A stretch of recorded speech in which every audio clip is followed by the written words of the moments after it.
Chris Coons, a member of the Senate Foreign Relations Committee. Senator, good morning. Good morning, Chris. What, to your mind, would be a proportional response? Well, in my view, we ought to be taking both overt and covert action to respond to this blatant attack on America's democracy. It is simply stunning to me that President-elect Trump can publicly say that we ought to move on with our lives and that in this age of cybersecurity, nobody really knows what's going on. Nothing could be further from the truth, Chris. The entire American intelligence community, that spread across 17 different agencies, came to the same unanimous conclusion that at the highest levels of the Russian government, they intentionally interfered with our election. Nothing is more important than our definition globally as a democracy, and there could be no clearer attack on our democracy than an intentional attempt to skew the outcome of a presidential election. So I think this calls for both covert responses that would be known to the Russians and overt responses such as sanctions that would make it clear to the world that we're going to stand up and fight for our democracy. And I expect that President Obama will have strong bipartisan support in taking decisive action against Putin. And yet we saw the president-elect last night at Mar-a-Lago being dismissive about questions of whether or not there should be retaliation.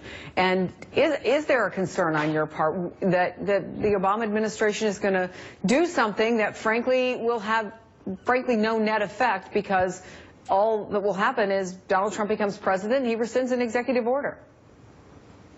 Well, there are covert steps that can be taken, as were described by your previous interviewer, that can't be undone, that are literally sort of responses in kind that will be known to the Russians and that will have a significant impact on them.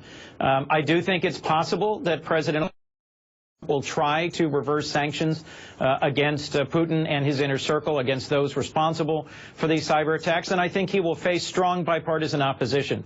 In August, I led a bipartisan delegation to visit Estonia and Ukraine and the Czech Republic, where we heard about sustained efforts by Putin's Russia to undermine elections and democracies all across Central and Western Europe to try and divide the United States from our NATO allies. And there are 3 senators who've just completed a visit there to Estonia and Ukraine and Georgia, and this is Democrat Amy Klobuchar and Republicans Lindsey Graham and John McCain. There are plans for hearings on this issue. There are plans for bipartisan legislation on this issue.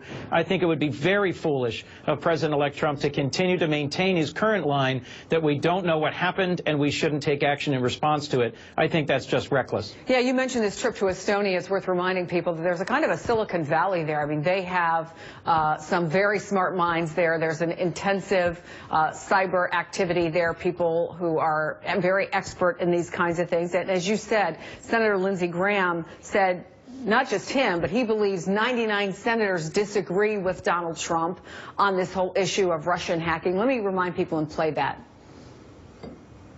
There are 100 United States senators. Amy Klobuchar is on this trip with us. She's a Democrat from Minnesota.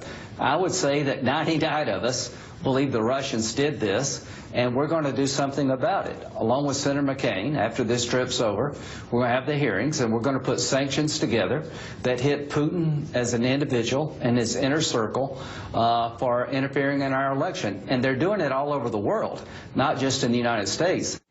So both of you talking about hearings, you're not the only ones on the Senate side who are doing that, but really for force of action, without the support of the incoming president, does this become much ado about nothing?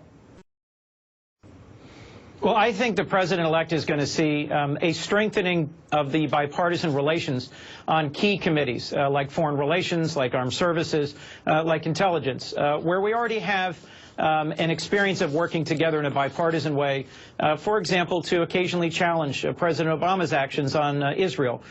You heard strong bipartisan pushback against Secretary Kerry's speech in the last 48 hours, and strong bipartisan opposition to the failure to veto the UN resolution.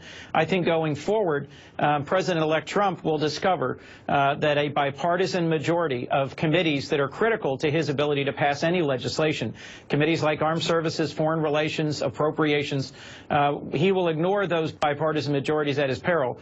Senator Lindsey Graham chairs the subcommittee that funds our state and foreign operations budgets, and Senator McCain chairs the Armed Services Committee. And I frankly think if he continues with his current actions suggesting that Vladimir Putin is someone we can do business with and ignores his aggressive actions invading and occupying Crimea, his actions in Syria, I think President-elect Trump